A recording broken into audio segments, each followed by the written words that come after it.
Oi pessoal, tudo bem? No episódio de hoje a gente vai falar da série Sandman. Ela tem uma temporada e nela nós temos o Morfeu, que é um eterno. Correção feita agora há pouco por ela, que eu falei que ele é um deus. E é uma série de fantasia que mostra no início, a captura desse eterno, do Morfeu, por humanos. Aí acontecem várias coisas e a gente vai falar de um episódio em específico, que assim, é um sururu. Eu até dei uma puladinha porque eu fiquei atordoada, que é o do episódio 5. E ela tá louca pra falar aqui, vai lá. É um episódio bem complexo, né? Ele gira em torno basicamente do personagem John Dee, que ele roubou o rubi do Morpheus, né? Na realidade, é a mãe dele que roubou, né? É, a mãe dele roubou. Na verdade, o pai dele roubou, e a mãe dele roubou do pai dele, e aí a mãe dele deu pra ele. É que assim, ó, pra quem não viu ainda a série, recomendo que veja. Assim, pra quem gosta de fantasia, é massa, é maluquete, é muito legal. Ela te prende. E assim, o Morfeu é um eterno e ele tem 3 objetos que auxiliam ele e dão poder a ele. Que é um saquinho com areia, que é um... como é que é o nome daquele tareco? Tipo um capacete. É um capacete, que é um negócio da Um passiva. elmo. Eu ia falar elmo, mas eu não sei, será que isso é errado? Que é a espinha de um deus que ele arrancou. Mas isso fala na HQ. Que é da Vertigo, que também é uma linha da DC. Só pra constar. E também o Rubi. Essa mulher sabe tudo, sim, só. Tá. E o Rubi. E o Rubi e todos esses itens foram furtados pelo cara que capturou ele, que é o pai desse John Dee. Tá? Só pra situar a gurizada. Seguimos. Exatamente. Aí o que acontece? Aí entrando exatamente no episódio 5, que se acontece no mesmo cenário, que é uma lanchonete, e o John Dee, ele tá com esse rubi lá, e ele começa a influenciar aquelas pessoas de uma maneira muito negativa. Parece um agente do caos, assim, me lembrou muito o Coringa, só que em níveis astronômicos, porque ele tem poder de controlar ali. Sim. E aí uma coisa também que a gente fala é porque, tecnicamente, se a gente tá falando, ele não fez nada, assim, de ação. Ele não matou ninguém. Foi um não agir. Ele foi uma forma de assistência, poderia ser uma omissão, poderia... Não, uma omissão. Omissão não. Mas ele trabalhou pra aquilo acontecer, mas ele não falou, não fez nada diretamente. Uma coisa que no futuro a gente pode até falar mais sobre isso também, no futuro. Trazer alguma outra série também, se vocês conhecem alguma série que fale mais sobre isso também. Comenta que a gente fala. Chama nós. Porque aqui, na verdade, o que a gente vai falar é mais de capacidade mental, como que o judiciário brasileiro trata disso. E o exemplo do John Dee, ele é perfeito pra isso. Por quê? Porque ele é totoca. Já olhando pra ele, né? A moça mesmo, que é a senhora que dá carona pra ele num episódio anterior, ela já percebe que ele não tá muito bem. Ele já Suas sai... faculdades mentais não está muito bem. Eu falo totoca com todo respeito, obviamente, eu só sou abobada. E ele não tá em pleno capacidade das suas faculdades. Exatamente. Mentais. A mãe dele já tinha internado ele num hospital psiquiátrico, que ele fugiu, que também resultou em algumas mortes essa fuga dele, né? E aí, quando ele tá nessa lanchonete e ele começa a influenciar as pessoas, ele acha que ele tá tirando todas as mentiras, mas no final a gente descobre que na verdade ele tá tirando a esperança dessas pessoas. E é por isso que elas mostram o pior lado delas. E aí o que acontece?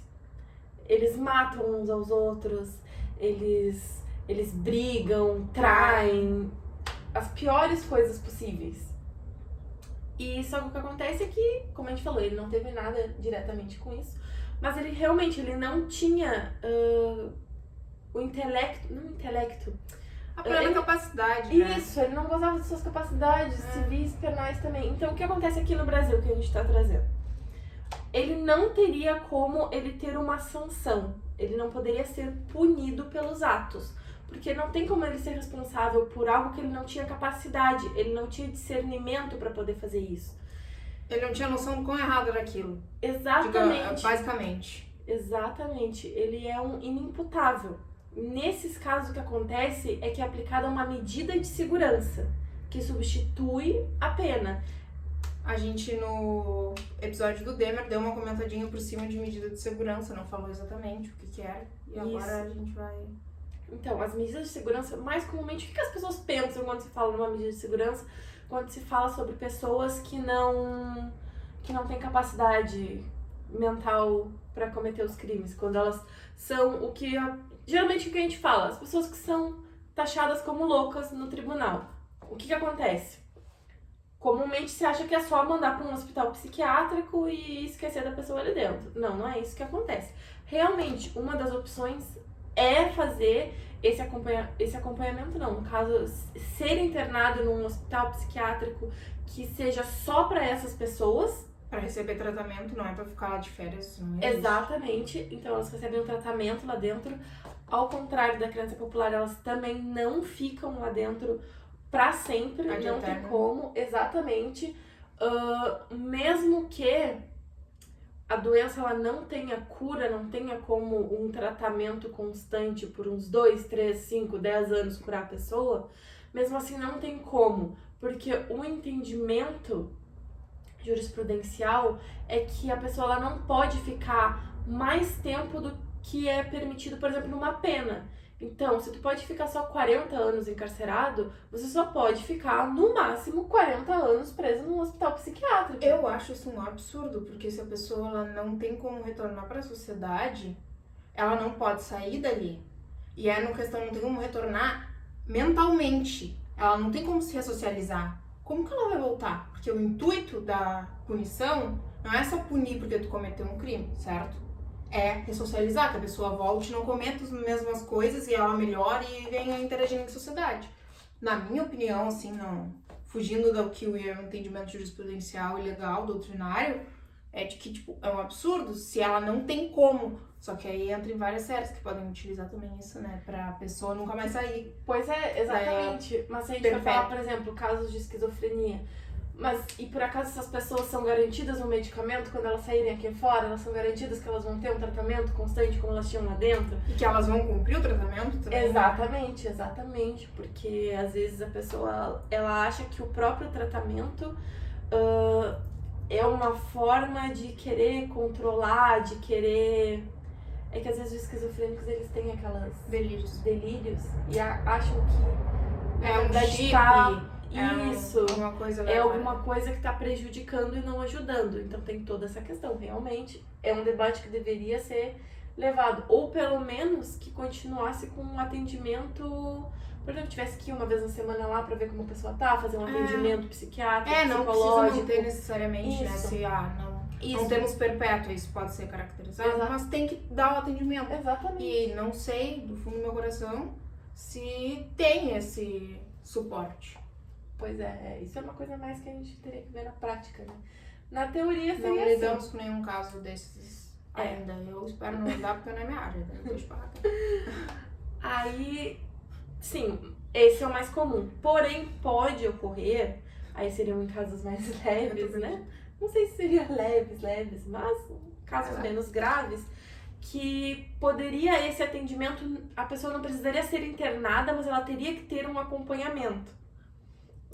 Aí esses são os casos da inimputabilidade, a pessoa ela não pode cumprir uma sanção por não ter esse discernimento. Pode ser por uma incapacidade mental, no Código Penal diz aí. Você aplicaria para transitória, porque tem incapacidade transitória que ele é inimputável no momento do crime só, mas ele não é em geral. Aí são semi-imputáveis, né? Que aí o que a gente tá falando, na verdade, é de uma redução de pena. Tá. Mas ele tem uma pena, porque no momento, seja lá pelo que for, se não conseguiu discernir, só que nos outros momentos, sim, tu tem plena capacidade, tu não pode dizer que tu não gosta das tuas faculdades mentais. Entendi. Do dia a dia. Então seria até injusto colocar eles no mesmo saco. Entendi. Então a gurizada não fica bêbada e não comete crime. E tem que ser isso é uma questão involuntária, não isso, voluntária. A embriaguez é um caso muito interessante, porque se a gente for ver, em tese no Código Penal, ela não fala na embriaguez. Ébrios eventuais, se eu não me engano, né? Isso, mas aí tu vai encaixando, mas não garantindo que a embriaguez em si será uma redução de pena. Inclusive, em algum caso, podem até aumentar. Porque a pessoa ela tá embriagada, por exemplo, matou alguém dirigindo embriagado. Aí deu tu escolheu dirigir embriagado, então tem, tipo, todas essas questões, né? Beber e dirigir. Isso. Mas aí são dois fatores bem diferentes, né? Porque diminuição de pena, ali há uma pena, há uma sanção penal que será cumprida dentro do ambiente carcerário, tudo aquilo do processo penal em si. Diferente do caso dos inimputáveis, que aí sim, Que daí é uma cuida do John medida de Dee. segurança, que é o que aconteceria com o John Dee. Que inclusive a gente pode ver um pouco disso até na série, porque no final, quando o Morpheus consegue o poder dele de volta, que estava dentro do Ruby, ele não faz nada com o John Dee. Ele não pune, ele não machuca, ele não coloca ele num sono eterno, não dá pesadelos, nada. Ele simplesmente pega o John Dee e devolve ele, traz ele de volta pro hospital psiquiátrico que ele estava no começo da série. Porque realmente ele não... Até mesmo ele consegue, ele comenta assim que tipo, o Ruby não deveria estar nas mãos de humanos, não sei o que lá que tava deixando ele louco. Então assim, ele sabia que não foi uma coisa assim, ele quis ir lá e matar a pessoa. Não foi isso. E ele mesmo diz, não é que ele queria matar, ele queria só livrar o mundo das mentiras, porque sempre mentiram pra ele. Traumatizou. Então, exatamente. Aí o que ele queria, ele achava que o mundo ia ser muito melhor se não houvesse mentiras. E eu acho que é importante a gente deixar claro que a gente sempre traz aqui o nosso entendimento. Exatamente. A gente traz os entendimentos que tem jurisprudência, que jurisprudência é as decisões judiciais, tá? Doutrina, que são os estudiosos que falam, Isso. mas a gente traz muito o nosso entendimento. No direito a gente pode ter vários entendimentos, mas a gente foca no que a gente compreende como mais adequado para a situação, tá? Só para deixar claro. Acho que é importante a gente pontuar isso, porque pode acabar se perdendo. A gente já pontuou em outros episódios, mas se a pessoa não viu, ela pode pensar, pô, então é isso aí. Pode ter outros entendimentos relacionados, obviamente. Sim, sempre. E cada caso é um caso, né? A gente pode, inclusive, alguma hora a gente vê alguma situação que se trate também disso, mas não ter um questionamento igual, porque muitas vezes os casos que a gente pega mesmo tanto de penal quanto de empresarial e civil são coisas que têm peculiaridades únicas cada um. Então, assim, realmente é... O famoso depende. Exatamente. Quando tu escuta do advogado, depende, é porque real depende. Tu pode ter exatamente 2 assassinatos, de 2 pessoas mataram, e a pena ser diferente. Porque são casos diferentes. Contexto. Exatamente, tem um contexto diferente, tem um histórico diferente, então tem todas essas questões aí. Busquem advogado, gurizada, não fiquem na... E busquem um advogado na área de que vocês precisam. Porque... Especializado. Exatamente. Isso ajuda vocês e o próprio advogado, porque se vocês pegarem um advogado que não é da área, vai ter o dobro de trabalho. E muitas vezes alguma coisa acaba passando porque ele não é especialista na área. Até, Exatamente. por exemplo, na defensoria é dividido em setores, então sempre vai lidar com um defensor especializado naquilo. Então peguem essa linha, procurem advogados especializados. Pode ter uma confiança com o fulaninho, beleza, mas pede, pô, tu não tem alguém dessa área já que tu é da outra área? Exatamente. E daí, se tu é advogado, faz parceria, mas não evitem pegar casos que vocês não têm uma segurança mínima de dominar a matéria. Porque isso pode trazer prejuízo e o foco é resolver o problema do cliente. Isso mesmo. E por hoje era só o que a gente queria falar. Novamente, deixem aqui os comentários de vocês. Falem pra gente que séries vocês querem que a gente fale. Como hoje, por exemplo, a gente trouxe uma série que aparentemente não tinha nada jurídico. A gente catou ali a informação E trouxe pra vocês. e a gente trouxe pra vocês. Então, assim, realmente não precisa ser uma série que fale de direito, que fale de advogados e tudo isso. Não Que nem precisa. Exatamente. Assistam o episódio lá de Suits. Isso aí, assistam. Clica aí. É o episódio Ah, eu não 2. vou. É? Justo. 2. Ah, eu não. Episódio 2.